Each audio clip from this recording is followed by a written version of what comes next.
Hello everyone, हमारा question है 60 gram of oxygen has same number of molecule as in.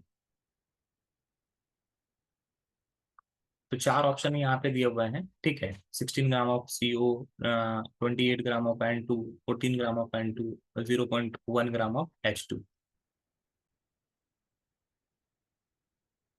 तो पहले हम लोग फाइंड कर लेते हैं कि ऑक्सीजन में कितने मॉलिक्यूल होते हैं, ठीक है। तो ऑक्सीजन के मॉलिक्यूल को निकालते हैं। ऑक्सीजन जब भी रहता है O2 के फॉर्म में रहता है, तो ऑक्सीजन का वेट यहाँ पे गिवन वेट 16 और मॉलिक्यूलर वेट क्या क्या हो जाएगा, 16 इंटू 2 इक्वल्स टू 32। तो मॉलिक्यूलर वेट हो जाएगा 32, ठीक है। और नंबर ऑफ मॉलिक्यूल्स फाइंड करना है, तो इसको एवोगाड्रो नंबर से मल्टीप्लाई कर देंगे। तो ये हो जाएगा 1/2 इंटू Na, ठीक है।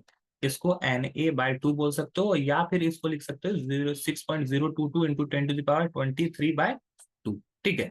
यही इतने मॉलिक्यूल्स आएगा। अब इतना मॉलिक्यूल जिसमें जिसमें आएगा वो हमारा सही आंसर होगा, ठीक है। अब देखो यहाँ पे, तो 16 ग्राम CO दिया हुआ है, तो वेट बाय मॉलिक्यूलर वेट, ठीक है। एन निकालो, एन ऑफ CO, तो वेट बाय मॉलिक्यूलर वेट 16, और मॉलिक्यूलर वेट हो जाएगा, कार्बन का होता है 12 और ऑक्सीजन का होता है 28। तो ये 16/28, ठीक है। और नंबर ऑफ मोल्स निकालना है, तो ये नंबर ऑफ मोल्स निकल गया। इसको अगर हम लोग फाइंड करेंगे तो हमारा आ जाएगा, ये इसको रहने दो। अब इसको हम लोग को नंबर ऑफ एटम्स निकालना है या मॉलिक्यूल्स निकालना है, तो इसको एवोगाड्रो नंबर से हम लोग क्या कर देते हैं, मल्टीप्लाई कर देते हैं। इसको एवोगाड्रो नंबर से मल्टीप्लाई कर दें, तो ये हो जाएगा Na/1.75, ठीक है। लेकिन यहाँ पे क्या है, Na/2 है, तो ये सिमिलर नहीं है, तो ये गलत हो जाएगा। दूसरा है 28 ग्राम ऑफ N2, तो NN2 हम लोग निकालते हैं, तो NN2 पहले निकल जाएगा 28/28, ठीक है। तो ये एक मोल निकल जाएगा, एक मोल निकल गया तो 1 इंटू एवोगाड्रो नंबर 1Na हो जाएगा, जो कि Na/2 के इक्वल नहीं है, तो ये भी गलत हो जाएगा। तीसरा अगर हम लोग देखोगे, थर्ड नंबर में दिया हुआ 14 ग्राम ऑफ N2, ठीक है।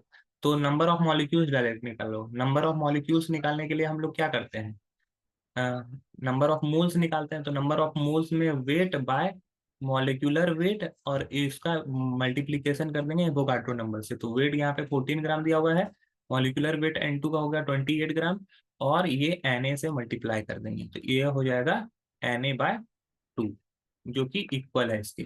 तो ये हमारा सही ऑप्शन हो जाएगा। और डी ऑप्शन में अगर हम लोग ध्यान से देखें, ऑप्शन डी में देखो, तो ये हो गया 1 ग्राम ऑफ H2, ठीक है। 1 ग्राम ऑफ H2, तो मॉलिक्यूल डायरेक्ट निकालते हैं। मॉलिक्यूल्स निकालने के लिए क्या हो जाएगा, weight by molecular weight into Na, ठीक है। तो वेट यहाँ पे दिया हुआ है 1 ग्राम, मॉलिक्यूलर वेट ऑफ H2 क्या हो जाएगा 2, और इसको Na से मल्टीप्लाई करोगे तो ये हो जाएगा Na। तो ये भी आंसर आ जाएगा Na/2, मतलब कि ये भी मैच कर रहा है।